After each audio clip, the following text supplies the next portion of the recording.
My question is to the Treasurer. How is the Albanese Labor government's responsible economic management right for the conditions we confront, and what approaches have the government rejected? Call to the Treasurer. Thanks, Mr Speaker, and to the wonderful member for her question.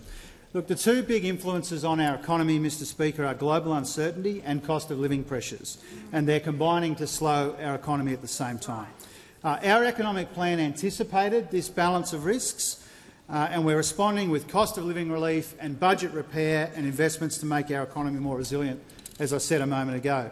Now, the extreme volatility that we've seen on global markets in recent weeks is a real warning against complacency. Inflation is sticky and it's stubborn and it's more persistent than we'd like. We're seeing that around the world, including in Europe, where inflation has just gone up again, and in the US and Canada, where it zigged and zagged on the way down, Mr Speaker. Now, there's no shortage of challenges in our economy, but we've made some welcome progress in the last 2 years, as the Prime Minister said a moment ago.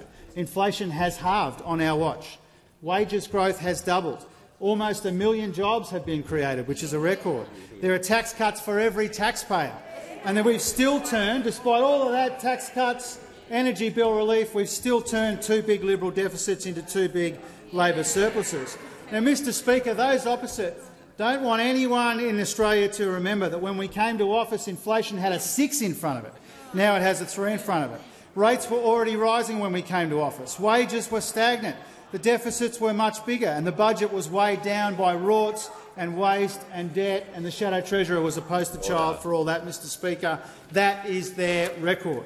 Now, the Shadow Treasurer, I said a moment ago, was disappointed and he was embarrassed last week because he desperately wanted interest rates to go up, and they didn't.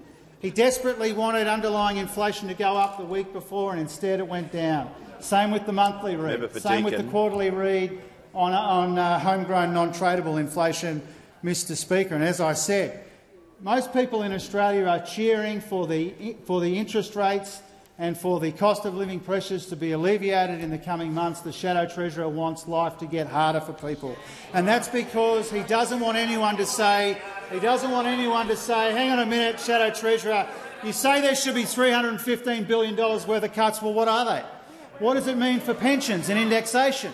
What does it mean for Medicare? What does it mean for the broader economy as well? He still can't tell us why they oppose tax cuts for every taxpayer or energy bill relief, and how they'll roll back the cost of living help. He still can't tell us how much the nuclear reactors will cost, or how he'll pay to reinstate the old Stage 3 tax cuts. So, Mr Speaker, we acknowledge people are doing it tough.